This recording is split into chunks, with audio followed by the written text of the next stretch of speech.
භාග මුලින්ම හම්බෙන්න වලට පේපර් එකේ භාග ප්‍රශ්නයක් මුලින්ම හම්බෙන්න ඉඩ තියෙන එක වෙනස් වෙන්නත් ඉඩ තියෙනවා. නමුත් අපි පරණ අත්දැකීම් වලින් බැලුවොත් සාමාන්‍ය පෙළ පේපර් එකේ පළවෙනි ප්‍රශ්නේ B කොටසේ පළවෙනි ප්‍රශ්නේ විදිහට භාග සංඛ්‍යාවක් තමයි එලා තියෙන්නේ. එතකොට මේ භාගවලදී මොනවද කරන්න තියෙන ප්‍රධාන වශයෙන් තියෙන උපදේශ තමයි ඔයාලට භාග ගණනක් යම් කිසියකින් තේරුන්නේ නැත්නම් ඒ වෙනුවට සාමාන්‍ය අංක හිතා ගන්න පුළුවන්. සාමාන්‍ය අංක හිතා ගන්න පුළුවන්. ඒ කියන්නේ උදාහරණයක් විදිහට දැන් සනත් මහතා තුනෙන් එකක් ආහාර පාන සඳහාද දෙකෙන් එකක් ගමන් බිමන් සඳහාද වියදම් කරයි වාගේ ප්‍රශ්නයක් අහලා ඊට පස්සේ ඔහු ආහාර පාන සහ ගමන් වියදම් සඳහා දෙකම සඳහා වියදම් කළ මුදල කොච්චරද කියලා අහුවොත් ඔයාලට ඒක සරලව තේරෙනවා. ඒක දෙක එකතු කරන්න තමයි තියෙන්නේ. නමුත් ඔක තේරුන්නේ නැහැ කියමුකෝ. තේරුන්නේ නැත්නම් ඔයාලට තියෙන්නේ මේ තුනෙන් එක සහ දෙකෙන් එක වෙනකොට සාමාන්‍ය අංක දානවා. එහෙනම් සනත් මහතා තම වැටුපේ රුපියල් 4000ක් කෑම බීම සඳහාද රුපියල් 8000ක් ගමන් බිමන් සඳහාද වෙන් කරයි. එහෙනම් ඔහු කෑම බීම සහ ගමන් බිමන් සඳහා යන මුදල කොච්චරද කියලා අහුවොත් ඔයාලා දන්නවා මේ දෙක එකතු කරන්න තියෙන්නේ. එහෙනම් ඉතින් භාගවලත් කරන්න දෙයක් නැහැ.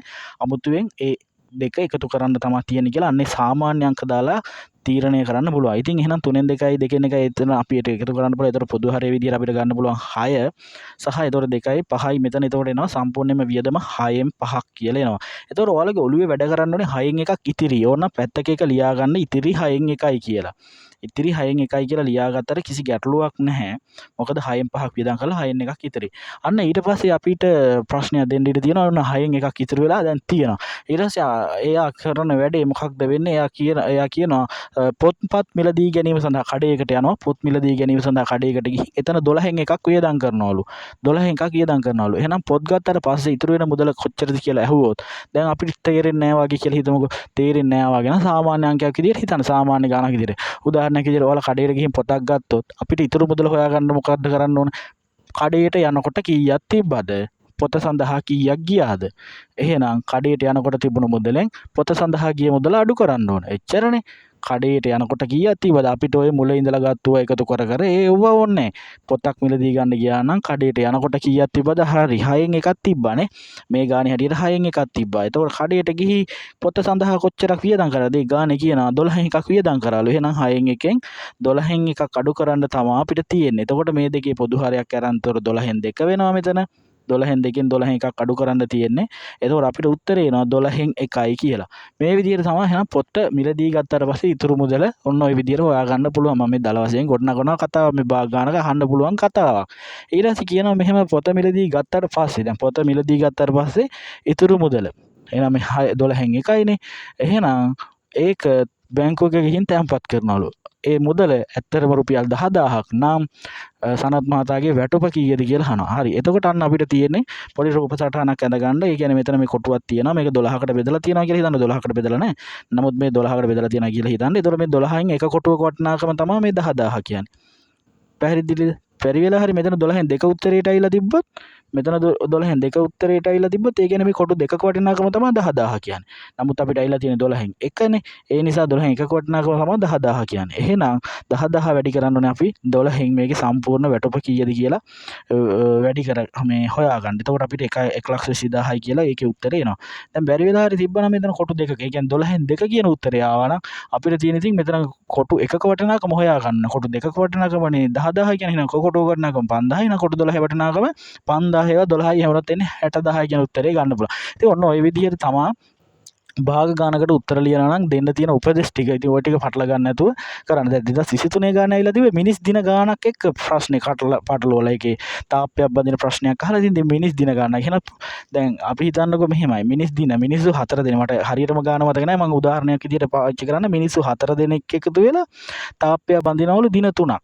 මිනිස්සු 4 දෙනෙක් එකතු වෙලා දින 3ක් තාප්පයක් බඳිනවලු. ඒතකොට ඒකේ මිනිස් දින ගණන කීයද? මිනිස් දින 12යි. දැන් කියනවා දැන් මොකක්ද කියන්නේ? මිනිස් දින 12යි. එතකොට එහෙම කරලත් මිනිස්සු 4 දෙනෙක් එකතු වෙලා දින 3ක් තාප්පේ බැඳලා තාප්පෙන් සම්පූර්ණ තාප්පෙන් 3න් 1යි බැඳලා තියෙන්නේ. එහෙනම් අන්න දැන් ලස්සන තැන පොයින්ට් එකක් එනවා. දැන් මේ තාප්පෙනුත් 3න් 1යි තාප්පේ වැඩ කොටස තමයි මේ තියෙන්නේ. ඒකෙන් 3න් 1ක් තමයි මිනිස් දින 12යි කියන්නේ. එහෙනම් මොකද කරන්නේ? සම්පූර්ණ තාප්ප ඉවර කරන්න මිනිස් දින කීයක් යනවද? එහෙනම් ඔයාලා දන්නවා මෙතෙන්ද අනිත් ඒවාට 12 ගාන එනවා. 12. එතකොට ඔක්කොම 12 3ක් යනවා මිනිස් දින. එහෙනම් තව ඉතිරි මිනිස් දින ගණන කීයද කියලා අහුවොත් 24යි කියන උත්තරේ ඔයාලට ඔයාලට දෙන්න දැනගන්න ඕන. ඉතින් ওই විදිහට ප්‍රශ්නයක් මම දැන් 2023 ප්‍රශ්නේ නෙමෙයි පැහැදිලි කරේ. ඒක ඇසුරෙන් අහන්න පුළුවන් ප්‍රශ්නයක් තමයි. හරි බැරි වෙලා හරි මිනිස් දින 24ක් යනවා. ඒකට මිනිස්සු ඉන්නේ දෙන්න ඉනම් අරකින් දැන් ටිකක් නැතුව ගිහින් මේ ඉතිරි කොටස ඉවර කරන්න කොච්චර දවස් යනවද කියලා අහනවා. හරි එහෙනම් මිනිස්සු දෙන්න ඉන්නේ මිනිස් දින 24ක් තියෙන. එහෙනම් 24 බෙදන්න ඕන දෙකෙන්. එතකොට අපිට උත්තරේට එනවා 12ක් දින යනවා කියලා. හරි 12ක් දින යනවා. පැහැදිලිද? එහෙනම් සාමාන්‍ය විදිහට කරගෙන ගියා නම් කොච්චර දින ගානක්ද යන්නේ? මිනිස්සු 4 දිනක් හිටියනේ. එහෙනම් 24 බෙදන්න තියෙන්නේ මිනිස්සු 4 දිනක් හිටපින්දා 4න් 24 බෙදුනහම මිනිස් දින 6යි. එතකොට දැන් මේ සම්පූර්ණ වැඩේට යන්න තිබෙ මිනිස් දින උඩින් 3යි මෙතනින් 6යි 9යි. දැන් වැඩිපුර ගිහින් තියෙනවා. ඒ කියන්නේ දැන් 12ක් ගිහින් තියෙනවා. එහෙනම් අහන්න පුළුවන් ප්‍රශ්නයක් අමතර මිනිස් දින කීයක් වැඩිපුර ගියාද අර මිනිස්සු දෙන්න අඩු වෙච්ච ඉඳන්. ඒතර ඔයාලා දැනගන්න ඕන වෙන්න තිබ්බේ 9යි දැන් 12ක් වෙලා. එහෙනම් වැඩිපුර මිනිස් දින 3ක් ගිහින් වාගේ මේ මිනිස් දිනත් කලවම් කරලා හැවුවොත් ඔය වගේ උත්තරයක් දී ගන්න දැනගන්න ඕන. ওই විදිහට තමයි ඒකේ ඔට උත්තර ලියන්න තියෙන්නේ. භාග ගානකට ඉතින් ඔයිට වැඩි ලොකු උපදේශයක් දෙන්න විදියක් නැහැ. සහ ඔයාලා තව තියරි එකතු කරගන්න මේ වගේ වෙනස් වෙන්න පුළුවන්. හොඳම තියරි ටික මේ උපදේශ ටික තමයි මේක රූප සටහන අඳින්න හැමතිස්සෙම පුරුදු වෙන්න. ඊට පස්සේ තව කියන්න අමතකුණ එකක් තියෙනවා. ඒ තමයි හරයන් එකම හරයන් තියාගෙන හදන්න අනිවාර්යෙන් මතක තියාගන්න. ඒකට හේතුව තමයි ඔයාලට මතක ඇති ඒක පාස් පේපර් එක තියෙනවා. හදාගෙන මගට ගියාපුවාම ඒකේ ජල ටැංකියේ 20න් 9ක් වතුර පිරලා තියෙනවා. හරි 20න් 9ක් වතුර පිරලා තියෙනවලු. ඊට පස්සේ ඒක 4න් 1 දක්වා අඩු වෙනවලු. ඒකෙන් ලීටර් 500ක් එළියට ගත්තාම 4න් 1 දක්වා එයා අඩු වෙනවා කියලා තියෙනවා.